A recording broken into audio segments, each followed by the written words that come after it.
Dans cette vidéo, j'ai l'honneur de diffuser un extrait de discussion que j'ai eu avec mon mentor Bruno Marion au sujet du second cerveau. Si vous êtes intéressé par la productivité, la gestion des connaissances personnelles ou la prise de notes, cette interview elle va vraiment vous donner un regard plus méta. C'est-à-dire qu'elle va vous faire monter d'un niveau d'analyse et analyser un petit peu à l'échelle d'un individu ou de la société ce que ça peut représenter ce type de système. S'il y a des questions qui vous intéressent pas, n'hésitez pas à passer à la suivante, on a fait l'effort de chronométrer toute la vidéo. Allez, je vous retiens pas plus et je laisse Bruno se présenter. Alors, pour me présenter, on me surnomme le moine futuriste. Moi, ma mission, c'est de convaincre ceux qui ne sont pas encore convaincus que nous, les humains, nous vivons une transition tout à fait exceptionnelle de par son ampleur et de par sa vitesse. Et que cette transition est pleine de risques et pleine d'opportunités, pleine de risques si on ne la voit pas, si on ne la comprend pas et si on n'a pas les bons outils, et au contraire, pleine d'opportunités si on la comprend, si on la voit venir et si on a les bons outils. Donc moi, tout mon travail consiste à montrer aux gens cette transition et surtout à leur donner les outils pour prospérer dans ce monde plus incertain, leur montrer comment être plus résilient et même comment on peut profiter des crises. Donc pour ça, j'ai écrit des livres. Mon dernier livre s'appelle Chaos mode d'emploi. Et puis surtout, je fais des conférences où voilà, je montre comment on peut prospérer dans ce monde qui, de mon point de vue, est devenu chaotique au sens scientifique du terme. Et en résumé, si je devais dire en 2 mots mon sujet dans les conférences, c'est de montrer que le chaos, c'est pas le bordel. Il y a des patterns, il y a des schémas cachés qu'on peut utiliser à son propre avantage. Super, merci pour la présentation. Du coup, j'ai envie d'enchaîner en te demandant, donc en tant que conférencier et auteur, quel est le moment d'épiphanie qui t'a fait réaliser l'importance de la gestion des connaissances? Quel créateur a pu te débloquer ou quoi que ce soit? Alors plus qu'un créateur ou un moment d'épiphanie, en fait la question des connaissances d'une manière générale est pour moi au cœur de mon travail. Toi, parmi les questions qu'on vient me poser à la fin des conférences, il y a un peu 2 types de questions. Il y a les questions que les gens posent en levant la main devant tout le monde. Et puis il y a les questions que les gens viennent te poser quand tu es en train de partir, de plier tes bagages. Et souvent, dans cette deuxième partie de questions, la question qui revient le plus, c'est des gens souvent qui sont parents et qui me disent, voilà, moi, mon fils, ma fille, il a 15 ans, il a 17 ans, qu'est-ce que vous pensez qui est le plus important pour elle, pour lui, pour justement prospérer dans ce monde plus incertain, pour être plus résilient et profiter des crises? Et je réponds souvent que pour moi, parmi les 2 enjeux les plus importants, et tu vas voir qu'ils sont directement tous les 2 liés aux connaissances, ma première réponse, c'est qu'il faut apprendre à apprendre, apprendre à désapprendre et apprendre à réapprendre. Pour moi, c'est quelque chose qui est complètement nouveau par rapport à quand moi j'ai appris, donc il y a quelques décennies. Ce que tu apprenais, tu avais la certitude ou l'illusion que ce que tu apprenais, ça allait te servir jusqu'à la fin de tes jours. Aujourd'hui, qui peut croire, enfin, hélas, il y a trop de gens qui croient encore que ce qu'ils apprennent, c'est bon pour le reste de leur jour. Non, non, non, non. La connaissance évolue à une telle vitesse que c'est pas possible. Donc, il faut apprendre à apprendre, apprendre à désapprendre, c'est-à-dire à accepter que ce qu'on prenait pour être vrai et qui, d'un certain point de vue, était vrai, il y a quelques années, ne l'est plus. Et donc, il faut apprendre à réapprendre. Et ma deuxième réponse, c'est de dire qu'il faut être capable de traiter des masses de plus en plus importantes d'informations. Alors évidemment, quand je disais ça il y a 10-20 ans, ça paraissait un peu incroyable. Aujourd'hui, je ne sais pas comment parler d'explosion de l'information, d'apocalypse de l'information. Et donc, dans les 2 cas, tu vois que c'est très, très lié à la gestion des connaissances. Et donc, moi, je me suis beaucoup posé ces questions. Je pense que ce qui a fait le déclic vers ce que toi, tu appellerais mon deuxième cerveau, je pense que c'est dans mes échanges avec mon ami Valentin Van Noot, qui est aussi très très proche, qui est le créateur de la société Kumiko Matcha, et qui lui déjà, alors il suivait Tiago Forte, qui est américain, qui travaille déjà sur ces sujets depuis plusieurs années.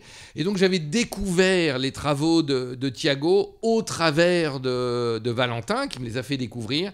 Et c'est là que j'ai commencé à suivre Tiago, au début peut-être même avec l'aide de Valentin, à mettre en place mon deuxième cerveau. Et voilà, c'est comme ça que j'ai commencé il y a quelques années. Donc aujourd'hui, je spoil un peu la suite, mais donc tu utilises en gros Evernote et la méthode de Thiago Para et tout son système de second cerveau. Est-ce que du coup, comme tu t'y intéressais depuis longtemps, tu avais déjà mis en forme des choses avant pour gérer la connaissance aussi bien pour toi ou pour ton travail? Écoute, c'est presque embarrassant de répondre à cette question parce que j'ai honte. Je me rends compte que, ok, peut-être que ce que je faisais n'était pas nul comparé aux autres, mais c'est tellement nul par rapport à ce que je fais maintenant que je préfère même pas en parler.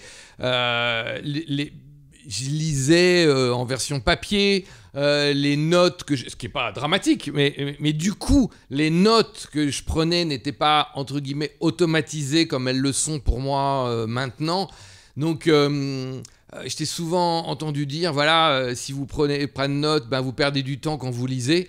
Moi, je pense que jusqu'il y a quelques années, j'étais vraiment dans cette situation-là. Et quand moi, je lis comme toi, je pense plus de 100 livres par an. La seule différence, c'est que moi, je fais ça depuis 30 ans. Mais je me dis que j'ai perdu, je sais pas, 95% de tout ce que j'ai lu. Et donc, c'est plus une honte quand je pense à ce qu'il y avait avant. Ouais, ça n'a pas du tout fait les intérêts cumulés, comme tu peux le décrire, l'auto-amplification. Ah oui, non, alors là, non, très peu. Alors, je pense que peut-être les livres les plus importants, je les relisais plusieurs fois. Oui, il y a eu quelques notes. Mais encore une fois, ce qui reste, c'est 5%, et je pense pas beaucoup plus. Ce qui restait à l'époque. Quels étaient pour toi les plus gros problèmes que tu rencontrais dans ton quotidien qui t'ont poussé à mettre en place le système? Je pense que c'est assez intéressant que tu me poses la question comme ça parce que pour moi, elle a beaucoup de sens. Et en même temps, je me rends compte que probablement, j'ai commencé par expérimentation intellectuelle. C'est-à-dire plus que pour répondre à un besoin que je ressentais, c'est-à-dire que j'ai envie de dire, j'étais con, mais je ne le savais pas. J'oubliais tout, mais je n'en avais pas conscience. Donc en fait, je ressentais pas ce problème. Et je pense que c'est un truc qui est super important. Je pense qu'il y a les problèmes qu'on ressent et qu'on veut résoudre. Et puis il y a les problèmes qui sont parfois au moins aussi importants, peut-être dans certains cas même plus importants, dont on n'a même pas conscience. C'est-à-dire que c'est les choses qu'on ne sait pas qu'on ne le sait pas, globalement. Et donc moi, je ne savais pas que j'étais nul, entre guillemets, et que donc je perdais une grande part. Et donc, pour revenir à ce que j'ai dit, c'est que j'étais en grande conscience que les enjeux, c'était d'apprendre à réapprendre, comme je l'ai expliqué. L'autre enjeu, c'était de traiter cette masse d'informations. Donc, j'étais à la recherche.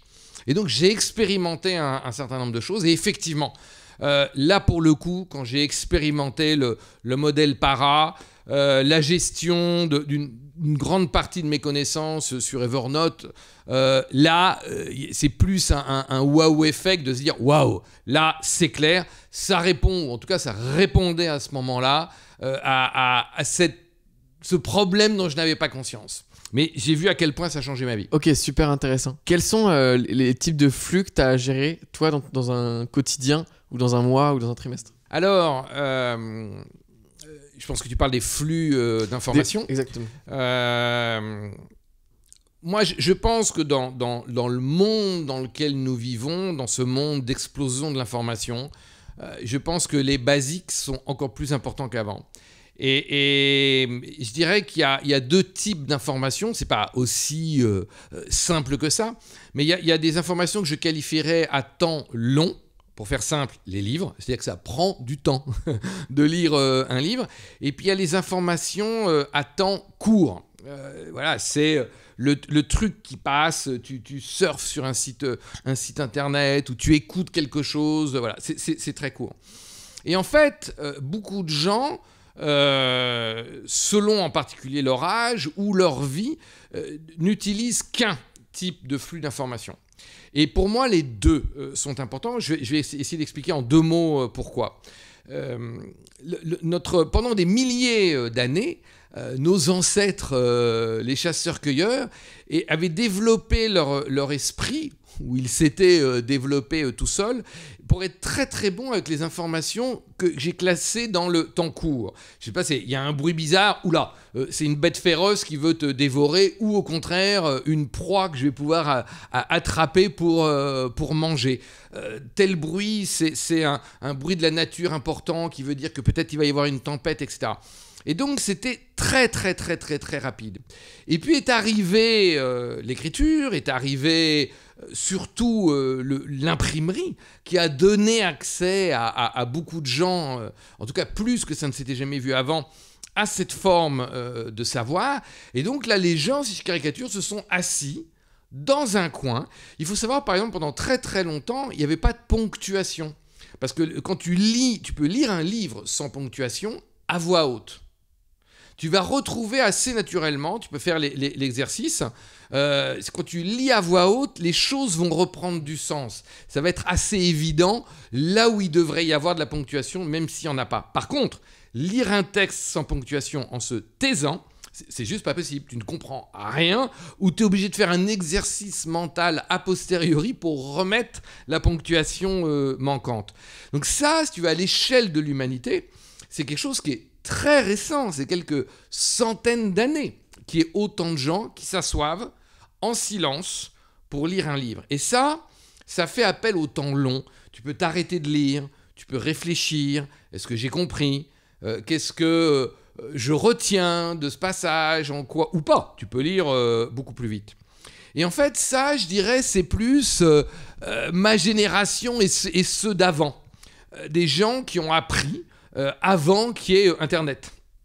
Et donc finalement, il y avait quasiment que des moyens d'apprendre à temps long, rester 8 heures assis dans une salle de cours pour qu'il en reste pas forcément grand-chose, ou s'asseoir et lire un livre. Et puis est arrivé Internet, et surtout après, est arrivée cette explosion de l'information avec la capacité de lire un texte en cliquant sur un hyperlien qui t'emmène immédiatement sur autre chose, et je ne te parle pas de la suite, YouTube, TikTok, etc. Et là, paradoxalement, on retrouve ce qui servait aux chasseurs-cueilleurs. Moi, par exemple, qui suis de toute évidence plus âgé que toi, je suis fasciné quand je travaille ou que je discute avec toi. Et je sais, par exemple, quand on le fait, ça peut vite devenir horripilant pour toi et horripilant pour moi. Parce que toi, tu vas dans un texte ou dans un truc qui défile très très vite, un fil d'actualité, un fil TikTok, un fil YouTube, tu vas tout de suite détecter, comme un chasseur-cueilleur dans la forêt, là où est le gibier. Le truc intéressant. Et moi, je vais être là, mais attends, ralentis, parce que moi, j'y arrive pas. Je n'ai pas cette capacité. Et pour moi, un des grands enjeux aujourd'hui, c'est d'être capable de faire les deux. Et donc, j'aurais envie de dire à tous les plus de 40 ou 50 ans, comme moi, il faut apprendre, et Dieu sait si pour moi c'est dur, à traiter cette information que j'ai appelée à temps court. Et pour les plus jeunes, toi, tu n'as pas ce problème parce que tu lis, mais je vois beaucoup de jeunes qui ne lisent pas du tout. Enfin, il y a aussi des gens de mon âge qui n'ont jamais lu et qui lisent pas et qui, pour certains, liront jamais. Hein. Maintenant, voilà, on va dire que la société, à mon époque, ne m'offrait pas le temps court. À l'inverse, vous les jeunes, vous avez les deux. Et nous, les vieux, pareil. Maintenant, on a les deux. Et donc, voilà pourquoi, pour moi, c'est super important. Donc, les flux d'informations, moi, j'avais déjà les livres. Et puis, petit à petit, j'ai découvert, il y a 30 ans, il y a 20 ans, il y a 10 ans, tout ce qui était accessible sur Internet. Mais il faut bien comprendre que pour moi, c'était, toi, comme le gars qui sort de sa forêt avec son petit pagne ou sans pagne et qui est là, qui débarque en plein Paris, ou plus exactement sur Times Square à New York, toi, et qui est là, qui est complètement perdu. Donc pour moi, c'était une double difficulté. Donc mes flux d'informations aujourd'hui, c'est les livres. Je lis en moyenne, je pense, plusieurs heures par jour, encore une fois, plus de 100 livres par an. Et puis, quelques news, c'est-à-dire quelques journaux que je suis. C'est-à-dire que pour moi, par exemple, il est très important de savoir qu'est-ce qui se dit dans différentes régions du monde. Donc je regarde, j'ai une liste de livres, par exemple, de journaux, par exemple, le New York Times à New York, qui me donne une vision de qu'est-ce qui se dit aux États-Unis ou comment un journal américain, en tout cas ce journal-là particulier, voit ce qui se passe dans le monde. Quand je suis en France, j'ai un autre, c'est Le Monde.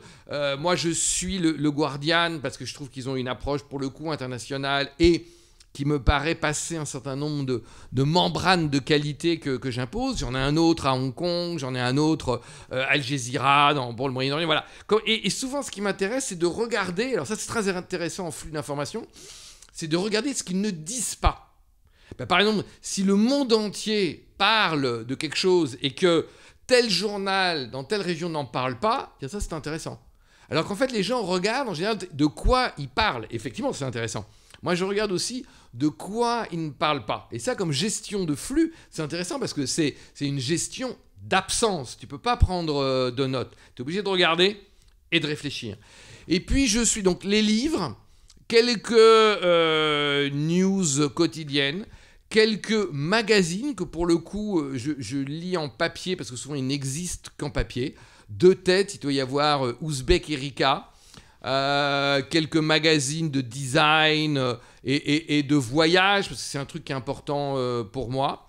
Et puis on va dire, là, tu vois, petit à petit, on arrive dans le temps beaucoup plus court, même si les news quotidiennes, je classe ça dans le temps court. Il y a un certain nombre de newsletters que je suis et il y en a très très peu. Et il y en a très très peu, je pourrais te donner le lien, je les mets, je vais essayer de tenir à jour, mais je crois qu'il y en a 4 de tête toi, que je mets, donc c'est très très très peu. Et quand tu dis justement que tu veux apprendre à être plus dans le temps court, ou du moins à mieux gérer les flux d'informations du temps court, qu'est-ce que tu entends par là, concrètement ? Est-ce que tu aimerais être meilleur à trouver les bons trucs sur YouTube ? Enfin, pour juste clarifier ce point-là. Alors, je pense d'abord que un des moyens d'être bon dans le temps court, c'est s'exposer à toutes les informations qui sont en temps court que pour un temps limité. C'est-à-dire que je pense que tu ne peux pas être bon si tu passes avec le temps court, tu ne peux pas être bon dans ta sélection d'informations si tu passes 2 heures par jour sur YouTube, 2 heures par jour sur Facebook, ou, et c'est pas c'est ou, 2 heures par jour sur TikTok. Parce qu'il y a un moment où c'est l'algorithme qui gagne. Et tu sais, moi je dis souvent aux gens, il y a globalement 2 ou 3 catégories de gens. Il y a les gens majoritairement qui n'ont aucune notion de la puissance de ces algorithmes, qui, je le rappelle, n'ont que pour but de te faire, de capter ton attention, donc de faire que tu restes le plus longtemps possible. Donc ils sont là pour te montrer ce que tu as envie de voir et pas pour te montrer ce qui est intéressant pour toi. Donc plusieurs heures, c'est l'algorithme qui gagne. Donc première catégorie de gens, c'est les gens qui n'ont aucune notion de tout ça. Donc ce sont les idiots utiles, les abrutis qui nourrissent l'algorithme de Facebook, de TikTok, de YouTube, etc. Il y a les gens, donc ça c'est les idiots utiles, c'est comme ça que je les appelle. Après, tu as ceux que j'appelle les arrogants. C'est ceux qui sont convaincus qu'ils ont compris l'algorithme et donc qui peuvent le contourner. Donc ça c'est les arrogants. Pourquoi arrogants ? Parce que qui peut croire, qui est suffisamment intelligent pour lutter contre les meilleurs neuroscientistes, je sais pas comment ça se dit, les meilleurs psychologistes, les meilleurs psys, qui sont payés de véritables fortunes par Meta, etc., etc. C'est juste pas possible. Personne ne peut lutter. Et puis, tu as les humbles, que j'essaye d'être, c'est-à-dire de se dire, ceux qui se disent, de toute manière, je ne peux pas gagner. Je ne peux pas gagner. Donc, la première chose que je vais faire, c'est avoir une stratégie qui me permette de limiter. La deuxième chose, c'est en général, c'est moi qui vais chercher l'information. Ce qui ne répond pas totalement à la gestion du flux rapide. Mais ça permet pour le coup de s'en protéger un peu. Donc je pense qu'il est pas possible de lutter contre les algorithmes. Par contre, il est possible de se dire, tiens, je voudrais savoir ce qui se dit sur telle situation géopolitique, et probablement qu'il y a des gens qui ont dit des trucs intéressants, qui ont fait des vidéos intéressantes sur YouTube. Donc là, je vais sur YouTube, je tape le mot-clé, et là, moi, où je vais apprendre le truc, c'est, voilà, comment je vais, sur l'ensemble des résultats, sélectionner.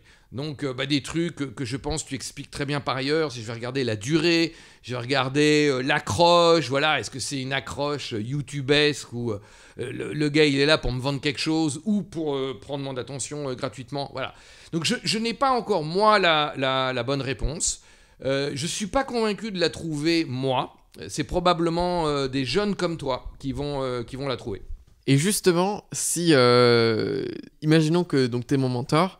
Et moi, je suis un jeune qui passe tout son temps sur YouTube et qui ne lit pas de livres et n'arrive pas à trouver un intérêt dans le fait de lire des livres. Ou en fait, qui n'a aucune stratégie d'acquisition des connaissances sur le temps long. Quel conseil, est-ce que tu aurais des conseils à lui donner? Comment tu... Alors, j'ai essayé. Pas avec toi, mais avec d'autres. Et honnêtement, ça n'a pas marché. Donc, je ne sais pas. Je pense que si tu veux, dans la catégorie idiot-utile, tu peux expliquer les choses. Et si les gens ne sont pas, pour le coup, complètement idiots, ils vont prendre conscience et voilà, ça va prendre du temps. Ce que j'essaye de raconter, plus qu'expliquer, c'est ce que moi, les livres m'ont apporté. Donc j'essaye de faire le vieux papy au coin du feu et de dire, moi, voilà, de mon temps, il n'y avait pas YouTube et TikTok, et voilà ce que ça m'a apporté. Voilà comment ça a changé ma vie. Et donc, je prends quelques livres, je conseille des livres, j'essaye de trouver qu'est-ce qui pourrait intéresser mon interlocutrice, mon interlocuteur, et lui dire, voilà, tu sais, essaye de trouver un livre vraiment qui lui plaise, qui est peut-être un truc court, qui est peut-être un truc facile à lire pour quelqu'un qui a jamais lu. Et mon conseil, c'est de dire, voilà, lis-en un, commence. Et s'il ne te plaît pas, laisse tomber, cherche-en un autre. Donc, mon conseil, c'est de commencer, d'essayer. Après, mon autre conseil, c'est de dire, mais ça, encore une fois, je le dis, mais dans la plupart des cas, je ne suis pas sûr d'être entendu, c'est en termes de connaissances, les réseaux sociaux ne peuvent pas être une stratégie d'acquisition de connaissances majoritaire. J'ai pris l'exemple où moi-même, je vais sur YouTube. Sur YouTube, il y a des trucs extraordinaires. Ça peut être, c'est pas 10% de ta stratégie d'acquisition de connaissances, ça ne peut pas être 90%. Je pense qu'une bonne stratégie d'acquisition de connaissances, c'est, je ne sais pas, est-ce que c'est 40, 50, 60%, mais c'est quelque chose qui est globalement, majoritairement des trucs à temps long. Temps long, c'est les livres ou un article qui prend plus de 15 minutes à lire.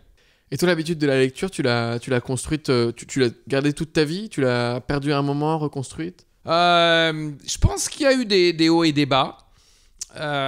Honnêtement, je me souviens pas bien. Je me souviens quand j'étais ado, j'adorais lire, mais même gamin, je sais pas si ça existe encore, je lisais des aventures de la bibliothèque rose, la bibliothèque, je sais pas, il y avait plusieurs couleurs. Donc moi j'adorais lire ça. Et je pense qu'après, en vieillissant, quand j'étais ado, je continuais vraiment à beaucoup lire. Je pense que la période qui a été la plus dure pour moi, c'est la période étudiante. Parce que je pense que j'en avais plein la tête déjà avec les cours. Moi, je suis ingénieur, j'ai fait un MBA par la suite. Voilà, c'était juste trop. Et dès que j'ai terminé mes études, là, j'ai repris la lecture et je l'ai repris avec facilité parce que j'étais juste content de lire. Et du coup, tu lisais plutôt de la fiction à l'époque ou... J'ai toujours mélangé. Okay. J'ai toujours mélangé, c'est le cas encore aujourd'hui. Toi, par exemple, souvent, quand je lis des bouquins Alors, d'abord, ça m'arrive de lire des bouquins de fiction et des bouquins de non-fiction en même temps. Ouais. En particulier, quand je lis des bouquins de non-fiction un peu difficiles, ça ne veut pas dire difficile à lire, simplement, par exemple, je prends plein de notes, ça me fait réfléchir à plein de trucs, donc du coup, je lis lentement. Des fois, je lis à côté. Je sais pas, un policier, un truc, voilà, de la fiction qui va réaccélérer et être plus dans le plaisir que dans la réflexion. Et puis sinon, j'alterne. Si je le fais pas en même temps, quand j'ai eu un truc un peu costaud, là, hop, je me fais un petit bouquin. J'ai l'impression que des fois, mon envie de lire ou ma capacité, ma rapidité de lecture, c'est un peu comme une pompe. Tu sais, elle se désamorce. Et des fois, je sais pas, mon cerveau est un peu épuisé. Et hop, si je lis un truc facile, un policier qui se lit, c'est pas, en quelques heures, et hop, du coup, après, je reprends comme si la pompe s'était réamorcée. Ouais, ça fait pareil pour moi. Est-ce qu'on pourrait rentrer plus dans le concret maintenant? Et peut-être tu peux nous, si tu en as envie, décrire du moment où une information rentre dans ton système au moment où tu sors quelque chose. plus ou moins quelles sont les grandes étapes, des processus que tu as envie de détailler sur le chemin, sachant que bon, voilà, c'est des gens un peu assez avertis. Alors, je vais peut-être reséparer le temps long, c'est-à-dire les livres, et puis le reste. Les livres, donc maintenant je les lis en version électronique, en Kindle en l'occurrence, quasi exclusivement sur ma tablette, sur mon iPad, donc je n'ai pas de Kindle. Une des raisons, c'est que j'essaie de limiter le nombre d'objets avec lesquels je voyage, en particulier parce que j'ai quand même une vie assez nomade, et que je me suis rendu compte que j'avais pas de problème de distraction. C'est-à-dire que quand je suis sur Kindle / mon iPad, j'ai pas d'alerte, je suis pas dérangé par truc. Si jamais j'ai une envie de faire une recherche sur Google, ça m'emmène pas dans le trou du lapin, dans le rabbit hole. Non, je reviens instantanément. Donc du coup, ça fait qu'un objet, et je suis content de lire sur mon iPad. Et là, donc je surligne les choses, et donc automatiquement, avec l'app que j'utilise, qui est Readwise, ça me transfère automatiquement les notes. Ça me crée plus exactement une note Evernote. Donc voilà. Donc ça c'est ce que je fais pour les livres. Donc je lis, je surligne et automatiquement ça me crée une note Evernote. Régulièrement, je vais dans mon dossier Evernote Readwise et là je prends une note et là je fais ce que Thiago appelle, c'est-à-dire la distillation du truc. C'est-à-dire que je la sors de ce dossier-là, je la mets en forme, je sais pas, je mets des espaces, des paragraphes, je mets en gras, enfin, etc. Je surligne peut-être la fois d'après. Et ça me fait une note. Et du coup, j'ai un dossier qui s'appelle Notes livres lus et qui est un des trucs que j'adore. C'est régulièrement, je sais pas, 1 ou 2 fois par semaine, je prends une note de livre et je la relis entièrement. Et là, pour moi, c'est, je sais pas, c'est comme...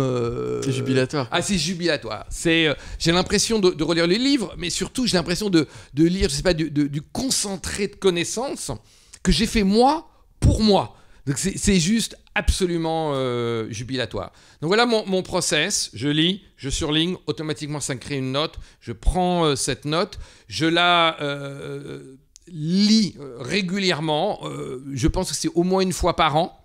Et à chaque fois, je la lis si je n'en ai pas besoin. Parce qu'après j'en ai besoin en termes de création de contenu, etc. Ça c'est un autre sujet. Mais ça c'est simplement pour le plaisir d'acquérir des connaissances. Après, ce que je lis, donc là on va mettre un peu en vrac tout ce que je vais appeler temps court, c'est, je sais pas, un article sur Internet, les newsletters. Et là, j'utilise Instapaper, donc un read letter, quoi. Donc je sauvegarde. Et là, de nouveau, je surligne dans Instapaper et ça me crée une note également.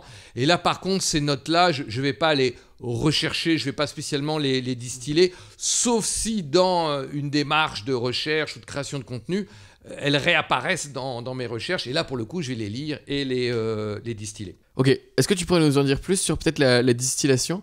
T'intéresses dans cette démarche-là en particulier ? Pourquoi celle-ci, pas une autre ? Alors, moi, mon truc, c'est vraiment du quick and dirty. C'est-à-dire que je sais que je ne prendrai pas de notes si c'est compliqué. Faut que ça puisse être fait à la volée. Faut que tout soit super simple. Donc du coup, mes notes, tu vois, en particulier celles qui sont faites avec Instapaper, c'est affreux. Enfin, c'est peut-être une phrase, 3 phrases, ça n'a absolument aucun sens.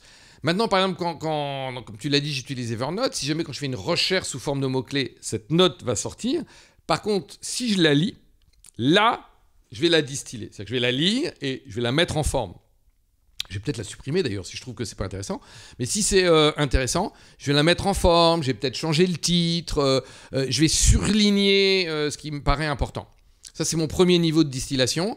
Et puis, si je retombe une autre fois dessus, l'idée, c'est qu'à chaque fois que je tombe sur une des notes, c'est d'en faire quelque chose. D'abord parce que ça va rendre mon cerveau actif. Donc ça va, je sais pas, comme toucher un objet, ça va le mémoriser, pas avec les doigts, mais là avec le cerveau. Et donc voilà, je vais changer un truc à chaque fois. Et ensuite, comment est-ce que du coup, pour finir le processus, tu mobilises donc toutes ces connaissances que tu as accumulées dans peut-être la création de conférences, de livres, d'articles? Tu crées un article par mois? Alors oui, j'écris à peu près un article par mois, les bons mois, quand tout va bien. J'écris des livres. Là, c'est pas tous les mois, hein, c'est tous les quelques années. Donc la connaissance, il y avoir la partie que j'ai décrite pour le livre, j'ai envie de dire, c'est le côté jubilatoire dont tu parlais, c'est la connaissance pour la connaissance. Et puis après, il y a la connaissance, on va dire, utilitaire. Et pour moi, il n'y en a pas une qui est plus importante ou plus noble que l'autre. Donc je ne sais pas, typiquement, j'ai une idée d'article, donc j'ai une note où je note mes idées d'article. Et donc, et là, c'est ce que tu appelles, et ce que Thiago également appelle le slow burning. C'est-à-dire que je vais avoir un truc, une idée d'article, je vais faire une recherche par mots-clés dans mes notes, et là, je vais voir qu'est-ce qui sort. Et donc là, du coup, je vais peut-être les transformer, et je vais les mettre pour le coup, je vais créer un carnet autour de cet article à faire. Et puis après, j'ai des actions, je sais pas, je veux mettre plus d'humour, par exemple, dans mes conférences. Je vais faire un projet plus d'humour dans mes conférences. Et là, pareil, je vais rechercher par mots-clés. Et soit je distille, parce que je m'arrête là, parce que c'est pas finalement plus intéressant que ça, soit c'est intéressant, et là, je le mets dans le carnet de notes qui me servira à faire le contenu que j'ai envie de créer.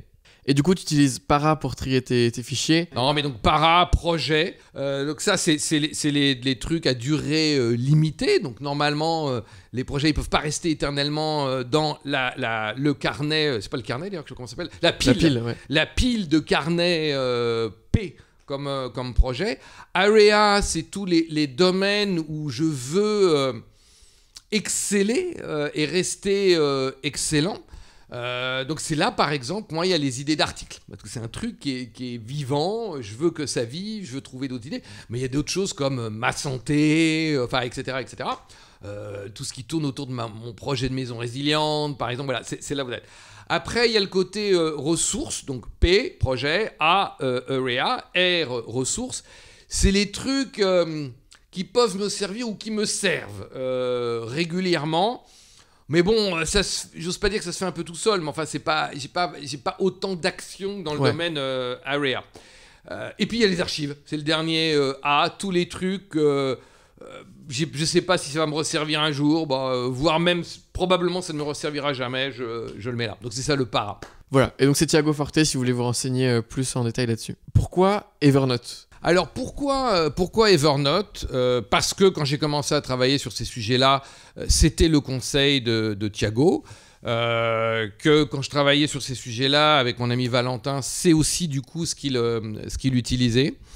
Et pourquoi ça l'est encore aujourd'hui? C'est parce que moi je voulais quelque chose de super simple.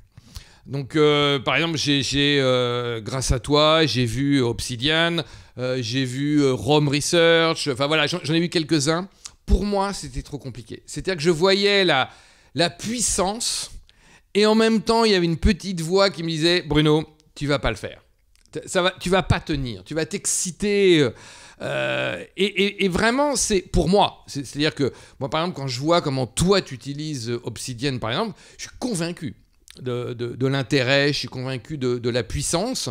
Mais tu vois, c'est comme si j'avais une vieille voiture pour aller faire le marché au village d'à côté de ma maison résiliente et que je vois une voiture hallucinante, je ne veux pas donner de marque, mais allez, une voiture italienne rouge. Je me dis, putain, mais c'est génial. Maintenant, honnêtement, pour passer sur mon chemin avec les cailloux, pour aller... Est-ce que ça a du sens, quoi? J'ai plus m'emmerder, je vais l'abîmer, ça n'a pas de sens. Je ne sais pas si ma comparaison est bonne. Tout à fait valable. Mais tu vois l'idée. Moi, je voulais un truc simple et pour l'instant, par exemple en termes de capture, comment je peux, avec mon téléphone, avec mon iPad, capturer une idée, une photo. C'est super simple pour moi, Evernote. Donc voilà, pour l'instant, je l'utilise. Et j'ai fait le choix. Je n'ai pas trouvé pour l'instant de trucs qui... j'ai pas cherché non plus. Mais dans les autres grands existants connus, il n'y en a aucun qui, je pense, répondent à mon besoin de simplicité. Je voudrais pouvoir utiliser Obsidian, mais je sais que j'y arriverai pas. Ok, je comprends. Est-ce que tu aurais un livre ou 2 livres ou 3 livres à recommander? Alors je vais essayer de trouver, et ma réponse c'est non, je n'en ai pas. trouve le livre que tu as envie de lire. Et pour ça, prends-en un au hasard. S'il ne te plaît pas, au bout de 20 pages, tu le laisses tomber, tu en prends un autre. Il ne te plaît pas, tu le laisses tomber jusqu'à temps que tu en trouves un. C'est-à-dire que je pense qu'au début, il ne faut pas se forcer. On dit l'appétit vient en mangeant. Je ne sais pas si l'appétit de lecture vient en lisant. Maintenant, il ne faut pas se forcer. Alors après, je peux partager, c'est affreux pour moi, cette question, on me l'a posée des tas de fois. Voilà, dans les livres que je t'ai conseillés quand on s'est rencontrés, je t'ai dit, voilà, dans les choses qui ont changé ma vie, c'est l'approche intégrale. Je suis un des cofondateurs de l'université intégrale en France. Donc ça serait un des livres de Ken Wilber, Une brève histoire de tout, par exemple, ou la vision intégrale. Mais honnêtement, je sais pas, faut trouver les livres qui te plaisent. Par exemple, moi, en tant que futuriste, tout ce qui est le futur, je me souviens t'avoir conseillé, par exemple, la lecture de Nexus de Ramesnam, qui est un livre de science-fiction. Là, pour le coup, la plupart des gens à qui je l'ai conseillé, je pense que t'en es témoin. J'ai adoré. T'as lu 20 pages. Tu peux pas t'arrêter. Ah, j'ai fait 2 nuits blanches d'affilée. Le seul problème, c'est que tu deviens totalement asocial, tu ne dors plus. Voilà, plus ancien, je conseillerais Dune. Enfin voilà, c'est trouver le livre où tu prends du plaisir à lire. Ok, super. Je crois qu'on a fait le tour du sujet. Est-ce que tu aurais quelque chose à ajouter ou que j'ai oublié de te poser la question et dont tu voulais vraiment parler? Je crois que le message final que je voudrais donner, c'est oui, comme je l'ai dit en me présentant, on vit une transition tout à fait inimaginable. Il y a des trucs que moi je vis à mon âge qui paraissaient inimaginables et je pense que c'est que le début. Et que la connaissance est au cœur de ça. A priori, on peut imaginer qu'il n'y a aucun animal, aucune plante. On parle de l'intelligence des plantes. Je suis convaincu que ça existe. Je suis convaincu que la plupart des animaux, à des degrés différents, sont intelligents. Maintenant, il y en a très très peu qui ont la conversation qu'on est en train d'avoir. Je pense que c'est vraiment ce qui fait la différence de l'être humain. Et que c'est un luxe qui va devenir une nécessité si on veut, entre guillemets, arrêter les problèmes qu'on a créés nous-mêmes et construire un monde, j'espère, plus harmonieux. La connaissance est au cœur de ça. Et donc, chacun peut faire sa part. Voilà, tout le monde ne va pas être conférencier comme moi, tout le monde ne va pas être un génie de la connaissance comme toi, mais chacun peut faire sa part et chacun peut avoir une petite démarche d'acquisition, de traitement et de relation avec, comme un ami avec ses connaissances. Super. Très beau mot de la fin. Merci beaucoup, Bruno. Merci, Elliot. Ça y est, c'est donc la fin de mon extrait de discussion avec Bruno Marion. Maintenant que vous avez vu l'interview en entier, vous vous demandez peut-être mais comment vous vous connaissez avec ce gars. Et donc, comme je le disais au début, c'est mon mentor. C'est-à-dire que comme je publie du contenu sur Internet, il y a des amis à lui qui ont commencé à voir mes vidéos, etc. Ils m'ont donc recommandé à lui. Et il s'est dit, tiens, il a l'air intéressant. En plus, il parle de sujets qui me touchent directement, le second cerveau et autres. Du coup, je vais lui envoyer un message. Du coup, il m'a envoyé un mail. Moi, je lui ai dit, pas de problème, viens, on fait un appel. Avec grand plaisir, et du coup, fort de ça, on a commencé à parler, à beaucoup discuter. Moi, je suis allé le voir en Ardèche, etc. Et au fil du temps, on est devenus très bons amis, et c'est mon mentor au sens où j'estime qu'il est en avance sur moi, sur beaucoup de lignes de développement que j'ai envie de développer, en particulier les lignes, je sais pas moi, intellectuelles ou bien spirituelles ou autres. Et du coup, ce qu'il fait, c'est qu'il peut me donner son regard sur les choses que je fais au quotidien, de par son regard un petit peu plus mûr, etc., sur la situation. Je ferai peut-être une vidéo prochainement sur comment et pourquoi avoir un mentor, donc n'hésitez pas à venir si ça vous plaît. En tout cas, je vous remercie du coup d'avoir regardé cette discussion jusqu'au bout. C'était un vrai plaisir de la faire et de vous la diffuser. Je vous souhaite une excellente journée. Au revoir.